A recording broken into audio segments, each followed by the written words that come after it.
Mijn naam is Sven van Huessen, ik ben 17 jaar, ik zit op het Grafisch Lyceum in Rotterdam en volg de opleiding software developer. Ik heb een puzzel-app gemaakt met een bedrijf in Noorwegen, die heet het Draait. Ik sta ook in de krant in Noorwegen, de lokale krant van Trondheim. En in die app heb je een puzzel waar je elke dag een nieuwe puzzel hebt. Je moet elke dag een nieuwe datum oplossen. Op de middelbare school had ik al het oogje op GLR en andere programmeeropleidingen. Toen ik in de derde zat, had ik al een game gemaakt. En wist ik eigenlijk gelijk dat ik wou programmeren. En mijn ervaring op het GLR is vooral dat de docenten heel erg helpen. Ook met mijn app. Mijn mentor helpt mij daar heel erg mee.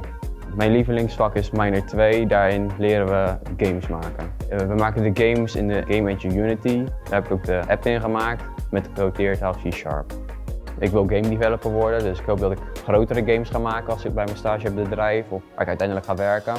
Maar ik blijf ook nog wel een beetje voor mezelf programmeren.